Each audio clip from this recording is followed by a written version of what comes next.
बिस्मिल्लाहिर्रहमानिर्रहीम।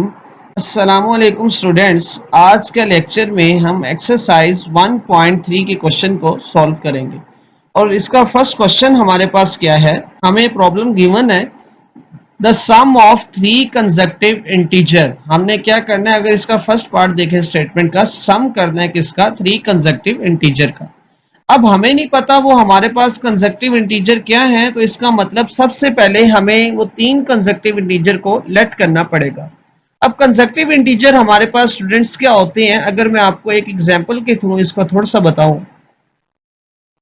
ये देखें, ये हमारे पास है 2, 3 और 4। ये हमारे पास थ्री कंसेक्टिव इंटीजर है, यानी कि एक के बाद जो दूसरा नंबर आए उसको हम क्या बोलते हैं, कंसेक्टिव। अब इसका मतलब अगर फर्स्ट नंबर मेरे पास 2 है, जो नेक्स्ट नंबर 3 आ रहा है, अगर मैं 2 को x लेट करूं तो 3 कैसे बनता है, अगर मैं इस x में 1 को क्या कर दूं, प्लस। इसी तरह से 4 कैसे बन रहा है, अगर मैं उसी x में 2 को क्या करूं, प्लस। तो यहां पे हमें जो तीन कंसेक्टिव इंटीजर लेट करने पड़ेंगे वो क्या होंगे, x, x plus 1 and x plus 2। ये मैंने इनको लेट कर लिया, x, x plus 1, x plus 2 भी थ्री कंसेक्टिव इंटीजर। अब ये क्यों लेट किए ये मैंने आपको यहाँ पे थोड़ा सा बता दिया। अब इनका सम करेंगे हम, जो हमारी कंडीशन है वो क्या है, इन तीनों का सम करेंगे और सम को इक्वल हम किसके रख देंगे, 42 के। नेक्स्ट स्टेप में ब्रैकेट को रिमूव करेंगे। अब थर्ड स्टेप में हम क्या करेंगे, एक्स वाली वैल्यू को अरेंज कर लेंगे। अब देखिए हमारे पास एक्स कितने आ रहे हैं, 1x, 1x plus 1x 2x, 2x plus 1x 3x। इनको प्लस कर देंगे तो हमारे पास क्या बना, 3x, और 2 प्लस 1 क्या आ गया, 3। अब प्लस 3 को जब इस साइड पे मूव करेंगे तो प्लस इधर आकर क्या होगा, माइनस। तो हमारे पास आ जाएगा 3x इक्वल टू 42 माइनस 3। अब 42 में से अगर हम 3 को माइनस करें तो आंसर क्या आ गया, 39। 3 मल्टीप्लाई हो रहा है, इस साइड पे आकर क्या होगा, डिवाइड। तो 39/3। अगर 3 के टेबल पे हम कटिंग करें, 3 वन जा 3 और 39 कब आता है, 13 पर। 3 वन जा 3 और 3 3 जा हमारे पास क्या होगा, 9। तो हमारे पास x की वैल्यू स्टूडेंट्स क्या आ गई, 13। अब ये तो था, हमने x फाइंड किया। अब साथ ही साथ वो हमें कह रहा था फाइंड थ्री इंटीजर, वो तीनों इंटीजर भी हमने क्या करने हैं, फाइंड करने। अब हम क्या करेंगे, इस x की वैल्यू फर्स्ट इंटीजर में, सेकंड में और थर्ड में पुट कर देंगे। तो फर्स्ट इंटीजर हमारे पास क्या होगा, x। x लेट किया था, x की वैल्यू पुट करूं तो फर्स्ट इंटीजर की वैल्यू हमारे पास क्या आ गई, 13। इसी तरह से सेकंड इंटीजर, वो हमारा क्या था, x प्लस 1। x की वैल्यू मैं यहां पर पुट कर दूंगा तो मेरे पास x क्या आ गया, 13+1। 13+1 करें तो सेकंड इंटीजर हमारा क्या बना, 14। इसी तरह से थर्ड इंटीजर भी फाइंड करेंगे। थर्ड हमारे पास क्या था, x प्लस 2। x की वैल्यू स्टूडेंट्स में यहां रिप्लेस करूंगा तो 13+2 क्या आ गया, 15। तो हमारे वो थ्री इंटीजर क्या बने, 13, 14, 15 आर थ्री कंसेक्टिव इंटीजर। अब ये स्टूडेंट्स हमारे पास है क्वेश्चन नंबर 2।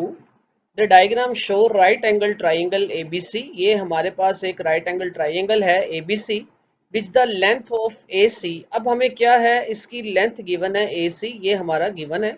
हमें ये लेंथ ए सी गिवन है और इस लेंथ को हम नाम दे देंगे बेस का। ये हमारे पास ट्राइंगल की क्या होती है, base. The area of triangle A B C is, और इसका एरिया भी हमें गिवन है, वो क्या है, 1 plus under root 15 centimetre square. Find the length A B, और ये ए बी जो लेंथ है ये हमने फाइंड करनी है, और ये हमारे पास क्या होती है, हाइट।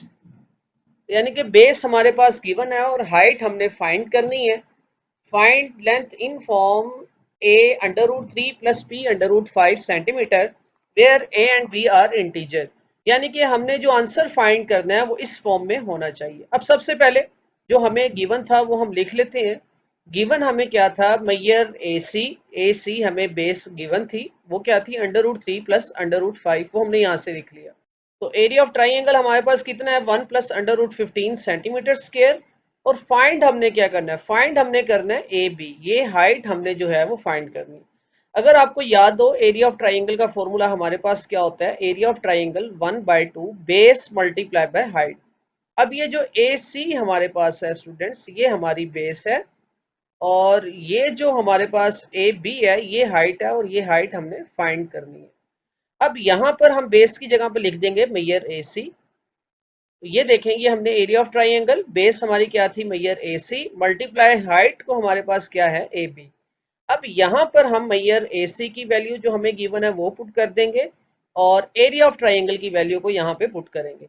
ये वैल्यू को हमने यहाँ पे पुट कर दिया। अब 2 यहाँ पर हमारे पास क्या हो रहा है, डिवाइड। 2 को जब हम उस साइड पे शिफ्ट करेंगे तो वहां जाकर 2 क्या हो जाएगा, मल्टीप्लाई।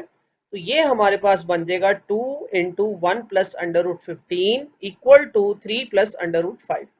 इसको जब हम डिवाइड करवाएंगे तो हमारे पास क्या आ जाएगा students, 2 into 1 plus under root 15 over under root 3 plus under root 5। अब देखें, जब भी ओवर के नीचे हमारे पास अंडर रूट आ रहा था, हम कॉन्जुगेट के साथ मल्टीप्लाई और डिवाइड करवा देते हैं। तो यहाँ पे मैं लिख लेता हूँ multiplying and dividing by under root 3 minus under root 5, यानी कि इस टर्म को हम अंडर रूट 3 माइनस 5 के साथ मल्टीप्लाई भी करवा देंगे और डिवाइड भी। ये यहाँ पर मैंने इसको मल्टीप्लाई भी करवा दिया और नीचे साथ ही साथ डिवाइड।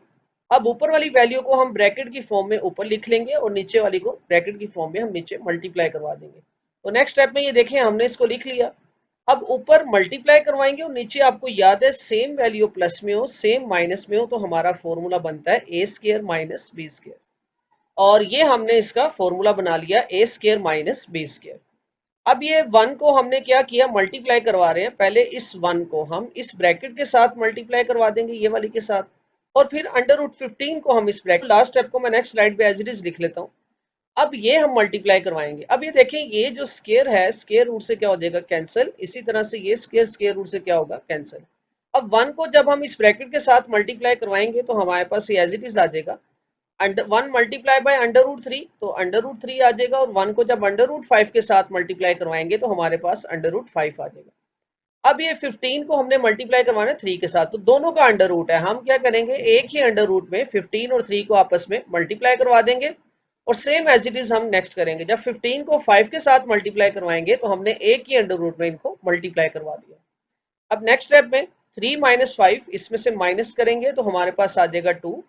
और ये स्टूडेंट्स 2 जो है इस 2 से क्या हो जाएगा, कैंसिल। इसको इससे कैंसिल कर देंगे। और यहाँ पर 15 है, 15 के हमारे पास फैक्टर क्या बने, 3 मल्टीप्लाई बाय 5। इसी तरह से इस 15 को भी हमने लिख लिया 5 मल्टीप्लाई बाय 3।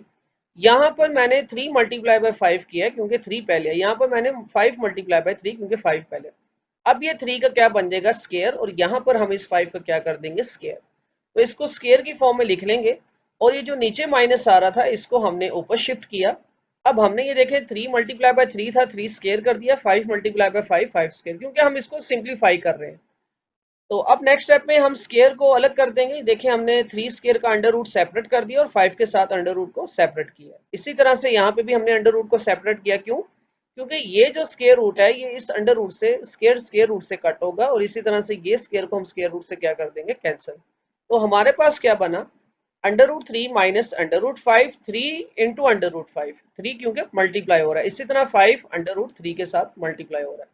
अब ये हम अरेंज करके लिखेंगे, अंडर रूट 3 वाली वैल्यू को हम अंडर रूट 3 के साथ अरेंज कर लेंगे, इसी तरह से अंडर रूट 5 को अंडर रूट 5 के साथ। तो नेक्स्ट स्टेप में इनको अरेंज कर लेते हैं। अरेंज किया। अब ये देखें ये सेम वैल्यू है, 1 इसके साथ कुछ नहीं है तो 1, 1 माइनस 5 तो हमारे पास आ जाएगा -4। इसी तरह से 3 -1 प्लस 3 2 आ जाएगा। नेक्स्ट स्टेप में इसको ऐड करके लिख लेंगे तो हमारे पास आ जाएगा -4 अंडर रूट 3 प्लस 2। और इस माइनस की वजह से ये माइनस प्लस होगा और ये प्लस का साइन क्या हो जाएगा, माइनस। तो नेक्स्ट स्टेप में हम इसके साइन चेंज कर देंगे। तो 4 under root 3 minus 2 under root 5, तो हमारे पास ये क्या आ गया, ए बी। आपको याद होगा हमें ट्राइंगल में ए सी गिवन था और हमने ए बी फाइंड करना था। तो हमारे पास बेस गिवन थी, हाइट की वैल्यू हमने फाइंड की एरिया ऑफ ट्राइंगल का फॉर्मूला लगाकर, तो वो हमारे पास क्या आ गई, 4 under root 3 minus 2 under root 5।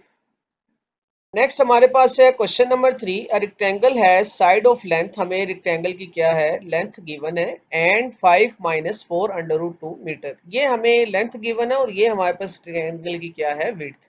Express the area of rectangle, area of rectangle को हमने एक्सप्रेस फाइंड करना है इन द फॉर्म, और वो हमारे पास इस फॉर्म में होना चाहिए। और इसमें ए और बी हमारे पास क्या है, इंटीजर। तो यहाँ पे अगर मैं रेक्टेंगल की शेप बनाई, यहाँ पे मैं मेंशन कर देता हूँ, ये मेरे पास रेक्टेंगल की लेंथ है एल, और ये मेरे पास क्या गिवन थी, 2 प्लस अंडर रूट 18। यहाँ से मैंने इसको लेंथ ऑफ रेक्टेंगल था इसको मेंशन कर दिया।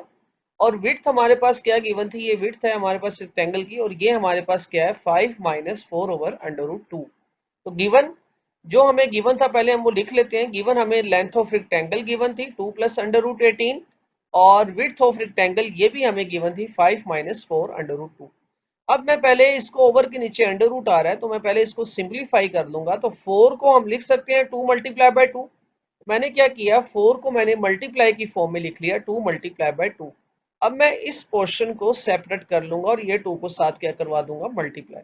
तो नेक्स्ट स्टेप में मैंने इसको लिख लिया 5 minus 2 multiply 2 over under root 2।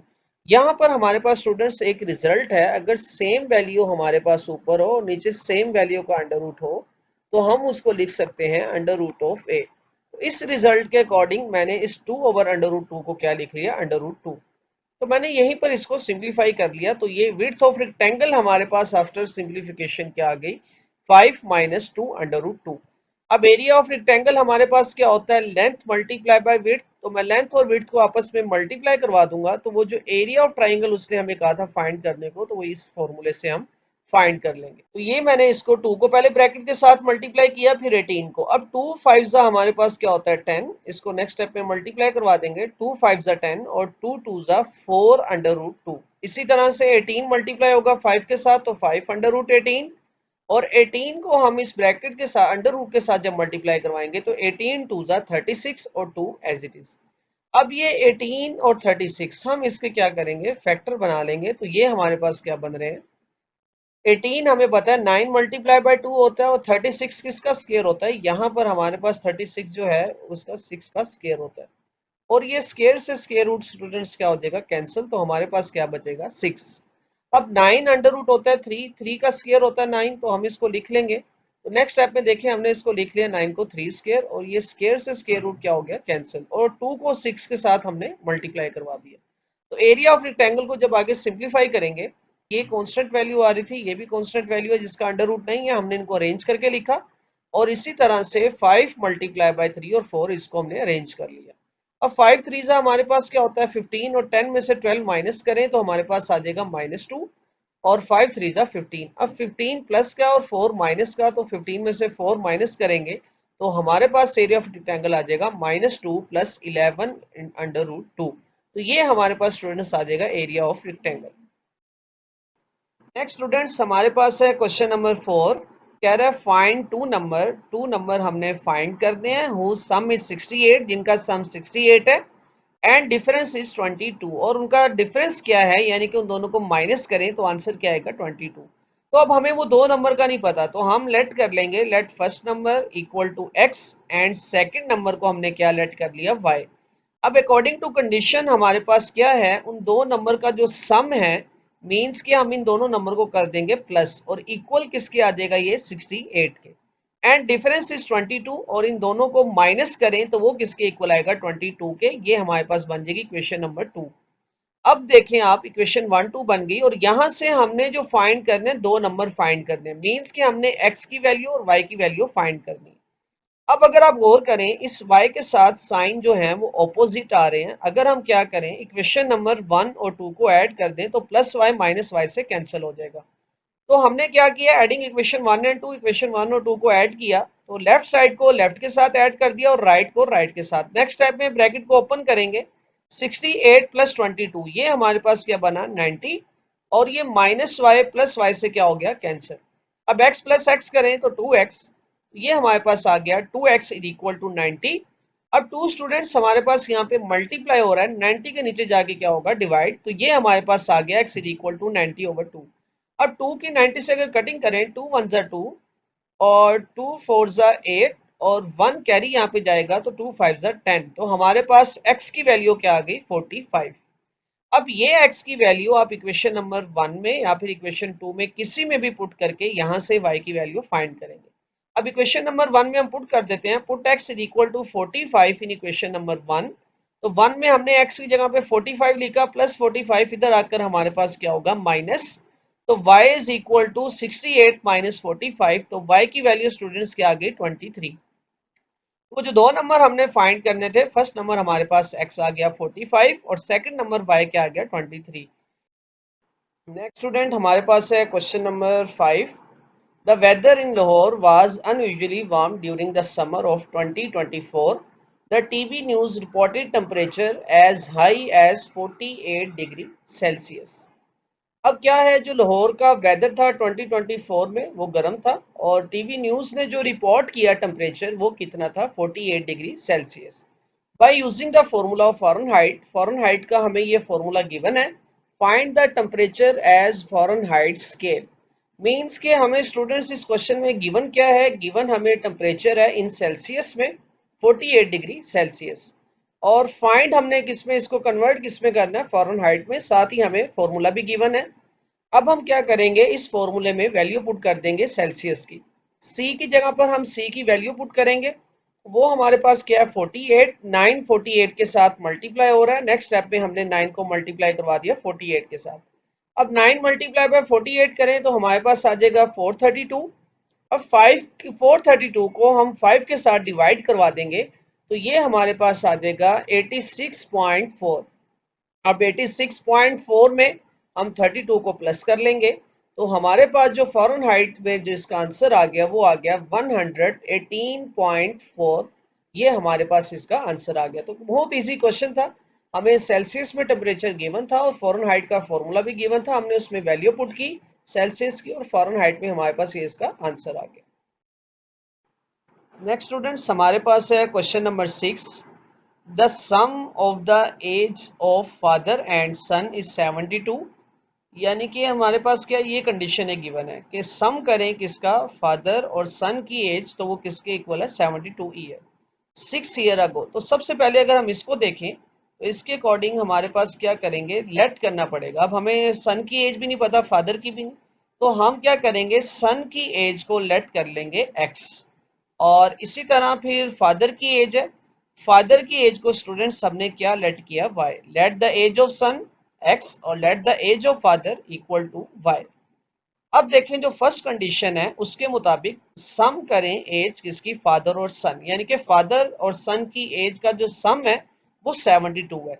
तो x प्लस वाई इक्वल किसके आ गया, 72 के। ये हमारे पास कंडीशन नंबर 1 बन गई। आगे नेक्स्ट देखें, 6 ईयर अगो मतलब 6 साल पहले, the father age was 2 time the age of सन।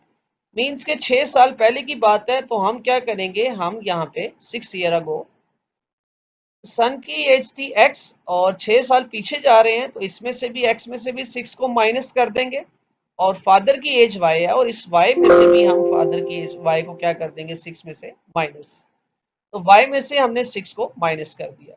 अब ये 2 टाइम है age of son. Age of son क्या है, 2 टाइम। तो 2 को हम सन की एज के साथ मल्टीप्लाई करवा देंगे तो 2 into X minus 6 is equal to Y minus 6।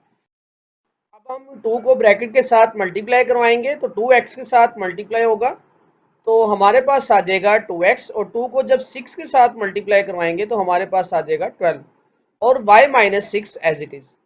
अब देखें नेक्स्ट स्टेप में हम क्या करेंगे, प्लस y को जब इस साइड पे शिफ्ट करेंगे इधर आके माइनस, और माइनस 12 इधर आकर हमारे पास क्या हो गया, प्लस। अब 2x minus Y is equal to 12 minus 6, और 12 में से जब हम 6 को माइनस करेंगे तो हमारे पास आंसर क्या आ गया, 6। तो ये हमारे पास बन गई question number 2, 2x minus Y equal to 6, और ये हमारे पास थी क्वेश्चन नंबर 1 को ऐड कर देंगे। तो adding equation 1 and 2, left side को लेफ्ट के साथ ऐड करेंगे, राइट को राइट के साथ, ब्रैकेट ओपन करेंगे। 72 में 6 प्लस करें 78, और ये माइनस वाई प्लस वाई से क्या हो गया, कैंसिल। और नेक्स्ट स्टेप में हम इसको ऐड करेंगे तो x प्लस 2x, ये हमारे पास हो गया 3x। अब 3 इधर मल्टीप्लाई हो रहा है, 78 के नीचे जाके 3 क्या होगा, डिवाइड। तो हमारे पास आ गया 78/3। अब 3 के टेबल में 78 की कटिंग करें तो हमारे पास x की वैल्यू क्या आ गई, 26 आ गई है, किसकी, सन की। अब देखें x हमने किसको लेट किया था, एज ऑफ सन। अब हम इस x को, ये जो सन की एज आ गई है, इसको किसी भी एक इक्वेशन में पुट करके फादर की एज y फाइंड कर देंगे। तो put x equal to 26 in equation number 1। Equation number 1 में इसको पुट कर देंगे तो 26 प्लस वाई इक्वल टू 72। 26 इधर प्लस हो रहा है तो उस साइड पे जब 26 को लेके जाएंगे तो क्या होगा, माइनस। तो y is equal to 72 minus 26। तो ये स्टूडेंट्स हमारे पास y की वैल्यू क्या आ गई, 46। यानी कि एज ऑफ सन हमारे पास क्या आ गई थी, 26, और एज ऑफ फादर हमारे पास क्या है, 46। अब हमने फाइंड करनी है what was son age 6 year ago, यानी कि 6 साल पहले सन की एज क्या होगी, उसके लिए हम क्या करेंगे, आपको याद होगा हमने लेट किया था 6 ईयर अगो, सन की एज x थी, तो 6 को हम माइनस कर दें क्योंकि 6 ईयर अगो है, 6 साल पीछे जा रहे हैं, तो सन की एज में से 6 को माइनस कर देंगे और वो हमने क्या फाइंड की थी, x की वैल्यू 26, तो 26 माइनस 6 करें तो हमारे पास सन की एज जो 6 साल पहले है वो कितनी आ गई, 20। एज ऑफ सन जो 6 ईयर अगो हमारे पास क्या होगी, 20। इसी तरह से अगर फादर की एज फाइंड करें, फादर की एज y थी, y माइनस 6, तो 46 माइनस 6, तो ये हमारे पास स्टूडेंट्स फादर की एज जो 6 साल पहले है वो कितनी आ गई, 40। अब नेक्स्ट स्टूडेंट्स हमारे पास है question number 7। Mirha sells a toy for RS 1520, what will be the selling price be to get 15% profit। अब स्टूडेंट्स अगर क्वेश्चन में देखें तो इस क्वेश्चन में मिस्टेक ये है कि उसने जो टॉयज है वो 1520 का जो सेल किया, बेचा, what will be the selling price, तो उसकी हमने सेलिंग प्राइस पे प्रॉफिट भी फाइंड करना है। ये क्वेश्चन मेरे अकॉर्डिंग जो है वो इस तरह होना चाहिए था, Mirha bought a toy for RS 1520, यानी कि उसने, मिरहा ने जो ये टॉयज है ये खरीदा है 1520 का। What will be selling price, अब हमने उसकी सेलिंग प्राइस पे फाइंड करनी है जब उसको जो है प्रॉफिट हुआ है कितना, 15% का। तो ये हम इसको करते हैं, यानी कि ये कोई टॉयज है मिरहा ने खरीदा है, क्योंकि 1520 उसकी जो है वो कॉस्ट प्राइस है और हमने सेलिंग प्राइस फाइंड करनी है जब उसको 15% का क्या हुआ, प्रॉफिट हुआ। तो गिवन हमें क्या है, कॉस्ट प्राइस 1520 और नेक्स्ट हमने प्रॉफिट जो हमें गिवन है वो 15%, यानी कि उसको प्रॉफिट हुआ है 15%। अब हम क्या करेंगे, अगर अमाउंट ऑफ प्रॉफिट हमने फाइंड करनी हो 15% मल्टीप्लाई बाय 1520। अब परसेंटेज का साइन है, हमें पता है ये जो परसेंटेज का साइन होता है हमारे पास ये इक्वल होता है 1/100 के। तो इस परसेंटेज के साइन को जब हम खत्म करेंगे तो हम इसकी जगह पर यूज करेंगे 1/100, तो इसको चेंज कर देंगे 15/100 मल्टीप्लाई 1520।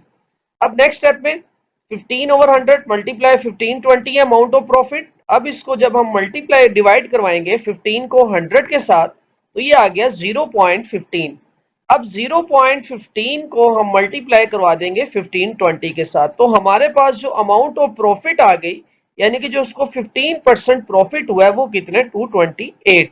अब हमने उसकी सेलिंग प्राइस भी फाइंड करनी है, तो अब हम क्या करेंगे, सेलिंग प्राइस जब फाइंड करनी हो तो हमारे पास फॉर्मूला उसका होता है cost price plus profit amount, यानी कि हम कॉस्ट प्राइस में ये जो प्रॉफिट हमारे पास आया है 228 इसको प्लस कर देंगे, तो हमारे पास उस टॉयज की जो सेलिंग प्राइस आ जाएगी 1520 में 228 को प्लस किया 1748 हमारे पास सेलिंग प्राइस आ गई उस टॉयज की। यानी कि टॉयज उसने, मिरहा ने जो परचेज किया था या खरीदा था वो 1520 का था, लेकिन 15% प्रॉफिट पे उसने जब वो टॉयज बेचा है तो वो उसने बेचा है, सेलिंग प्राइस उसकी क्या होगी, 1748। स्टूडेंट्स ये हमारे पास है question number 8, the annual income of Tayyab. हमारे पास तैयब की जो एनुअल इनकम है वो है 9,60,000, while the exempted amount is RS, यानी कि 1,30,000 जो उसके अमाउंट है वो एग्जाम्प्ट हुई है। How much tax would he have to pay at the rate of 0.75%, यानी कि 9,60,000 और उसमें से 1,30,000 उसकी जो अमाउंट है वो एग्जेम्प्ट हो गई है, तो बाकी जो अमाउंट उसके पास बची है हमने उस पर टैक्स फाइंड करना है कि उसने कितना टैक्स पे की है और उसका रेट क्या है, 0.75%। अब देखें, सबसे पहले टोटल इनकम हमारे पास 9,60,000 है और एग्जेम्प्टेड जो अमाउंट है उसकी वो 1,30,000 है। अब हम रिमेनिंग इनकम अगर हमने फाइंड करनी हो, यानी कि 9,30,000 उसके पास टोटल थे और इतने अमाउंट उसके पास जो है वो एग्जेम्प्टेड हो गई है, तो रिमेनिंग अमाउंट हमारे पास क्या आएगी, 9,60,000 में से हम 1,30,000 को माइनस करेंगे तो हमारे पास जो रिमेनिंग इनकम उसकी आ गई 8,30,000। अब इस पे हमने जो है वो टैक्स का रेट फाइंड करना है। अब हमारे पास टैक्स रेट क्या, 0.75% है, तो टैक्स अमाउंट सेम जैसे हमने पीछे किया था, 0.75% को हम मल्टीप्लाई करवा देंगे 8,30,000 के साथ। तो टैक्स अमाउंट परसेंटेज के साइन को हमने चेंज कर दिया 1/100 पे। 0.75 को अगर 100 से डिवाइड करवाएं तो हमारे पास क्या आ जाएगा, 0.0075। अब 0.0075 को हम मल्टीप्लाई करवा देंगे 8,30,000 के साथ, तो हमारे पास जो टैक्स अमाउंट आ गई जो उसने पे की है वो कितनी आ गई, 1,225 उसके टैक्स की जो अमाउंट हमारे पास आ गई ₹6,225। अब नेक्स्ट हमारे पास है question number 9, find the compound markup. हमने कंपाउंड मार्कअप फाइंड करना है। अब ये स्टूडेंट्स, कंपाउंड मार्कअप बेसिकली क्या होता है, बैंक वगैरह से जब हम कर्जा लेते हैं तो ये सूद होता है या इंटरेस्ट जिसे हम बोलते हैं। अब क्या है, एक शख्स ने बैंक से जो है वो 3,75,000 का कर्जा लिया और for 1 year eight the rate of 14%। अब बैंक क्या कहता है कि साल बाद जो आपने जब ये पे करना है तो उस पर 14% जो है वो उसका सूद होगा जो वो बैंक चार्ज करेगा।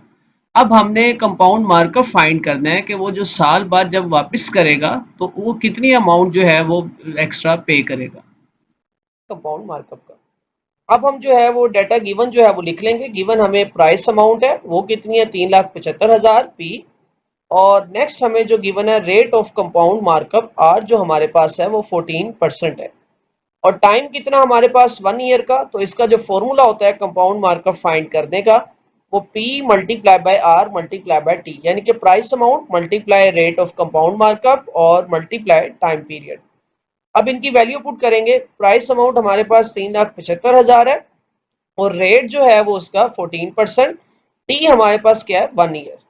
अब परसेंट की जगह पर हम क्या कर देंगे, हमें पता है जैसे ही ये परसेंटेज को हम चेंज करते हैं तो ये हमारे पास आ जाता है 1/100। अब देखें ये दो जीरो जो है वो इन दो जीरो से कट कर देंगे तो नेक्स्ट हमारे पास क्या बचेगा, 3750, यानी कि 3,750 को हम मल्टीप्लाई करवा देंगे 14 के साथ। अब 14 मल्टीप्लाई बाय 1 करें तो हमारे पास आंसर आता है 14। नेक्स्ट स्टेप में हम 3750 को मल्टीप्लाई करवा देंगे 14 के साथ। तो हमारे पास जो कंपाउंड मार्कअप आ गया वो कितना आ गया, 52,500। तो ये हमारे पास आ गया कंपाउंड मार्कअप।